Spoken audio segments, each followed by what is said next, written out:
എറണാകുളം നഗരമധ്യത്തിൽ സ്ഥിതി ചെയ്യുന്ന ഒരു ക്ഷേത്രമാണ് പാവക്കുളം മഹാദേവ ക്ഷേത്രം. ദിവസവും ആയിരക്കണക്കിന് ധാരയും അന്നദാനവും നടത്തുന്ന ക്ഷേത്രമെന്ന രീതിയിൽ വളരെ പ്രസിദ്ധമാണ് ഇവിടം.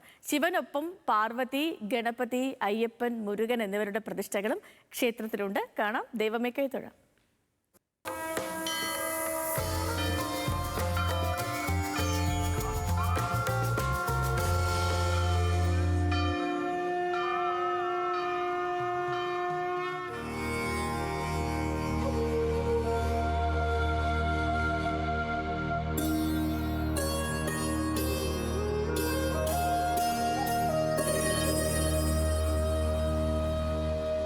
800 വർഷത്തിലേറെ പഴക്കമുള്ളതാണ് എറണാകുളം കലൂരിൽ സ്ഥിതി ചെയ്യുന്ന പാവക്കുളം മഹാദേവ ക്ഷേത്രം. ശിവൻ കുടുംബസമേതം കുടികൊള്ളുന്ന ക്ഷേത്രം. ദിവസവും 1000 കുടം ധാര നടത്തുന്ന കേരളത്തിലെ തന്നെ അപൂർവം ക്ഷേത്രങ്ങളിൽ ഒന്നാണ് പാവക്കുളം ക്ഷേത്രം. മൃത്യുഞ്ജയമാണ് പ്രധാന വഴിപാട്. ജാതിമതഭേദമന്യേ ആർക്കും പ്രവേശിക്കാം എന്നതാണ് ക്ഷേത്രത്തിന്റെ മറ്റൊരു പ്രത്യേകത.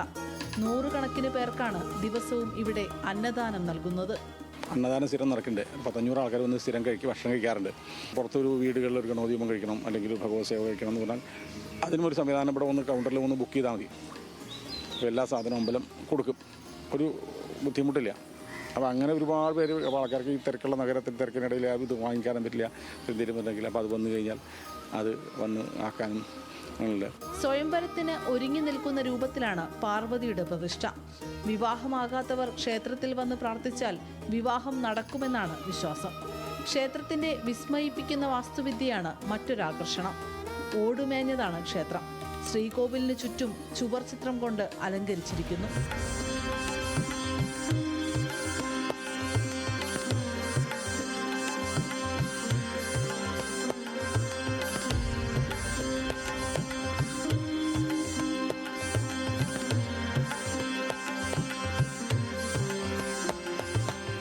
കാശിയിൽ നിന്നും കൊണ്ടുവന്ന ശിവലിംഗം ക്ഷേത്രമുറ്റത്തെ ആൽത്തറയിൽ സ്ഥാപിച്ചിട്ടുണ്ട്. ഭക്തർക്ക് ശിവലിംഗത്തിൽ സ്വയം അഭിഷേകം ചെയ്യാനുള്ള സൗകര്യവും ഇവിടെയുണ്ട്. എൻ്റെ നമ്മുടെ നേരെ പിന്നിൽ നിൽക്കുന്നത് ഈ ശിവൻ്റെ കാശി 1 ശിവ പ്രതിഷ്ഠ. അപ്പോൾ അത് എല്ലാ അമ്പലങ്ങളും ഇല്ല. അപ്പോൾ വരുന്ന ഭക്തജനങ്ങൾക്ക് നേരിട്ട് അഭിഷേകം ചെയ്യാം. കാരണം എന്ത് കാര്യവും നമ്മൾ അവിടെ ഉള്ളിൽ ചെയ്താലും ഇവിടെ നേരിട്ട് ചെയ്യുക എന്ന് പറയുമ്പോൾ അതിൻ്റെ ഒരു ചാരിതാർത്ഥ്യം അല്ലെങ്കിൽ സന്തോഷം അത് ആണ്. ശിവരാത്രി ദിവസം 8,000-10,000 ആൾക്കാർ അന്ന് അഭിഷേകം ചെയ്തു, വളരെയധികം. ആദ്യത്തെ ആൾക്കാരിൽ നിന്ന് നോർത്ത് ഇന്ത്യൻസൊക്കെ ധാരാളം വരുന്ന സ്ഥലമാണ്. അപ്പോൾ അവർക്കൊക്കെ വളരെ സന്തോഷമായി ഇത് കാര്യം ഇങ്ങനെ അവരുടെ നാട്ടത്തെ പലരോട് ചെയ്യാൻ പറ്റുന്നതുകൊണ്ട്. ഇപ്പോൾ വരുന്നവരൊക്കെ ഒരുവിധം എല്ലാവരും വന്നു കഴിഞ്ഞാൽ ഇവിടെയും കൂടി വന്നിട്ട് അഭിഷേകം ചെയ്തിട്ട് പോവുക. കുറുമൂർ മനയുടെ ഉടമസ്ഥതയിലായിരുന്നു ആദ്യകാലത്ത് ക്ഷേത്രം. ഡിസംബറിൽ നടക്കുന്ന ഉത്സവം കൂടാതെ ശിവരാത്രി മഹോത്സവം, മെയ്യിൽ നടക്കുന്ന പൊങ്കാല, നവരാത്രി എന്നിവയാണ് പ്രധാന ആഘോഷങ്ങൾ. ക്ഷേത്ര പരിസരത്ത് ഭഗവത്ഗീത റിസർച്ച് ആൻഡ് സ്റ്റഡി സെന്ററിന്റെയും ധ്യാന മണ്ഡപത്തിന്റെയും നിർമ്മാണം പുരോഗമിക്കുന്നു. ക്ഷേത്രത്തിന് ചേർന്നുള്ള ഗോശാലയിൽ 15ഓളം പശുക്കളുണ്ട്.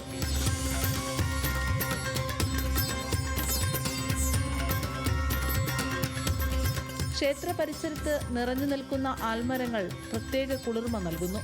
കൊച്ചി നഗരമധ്യത്തിൽ ഭക്തിസാന്ദ്രമായ ശാന്തമായൊരിടം തേടുന്നവർക്ക് പറ്റിയ ഇടമാണ് പാവക്കുളം ക്ഷേത്രം.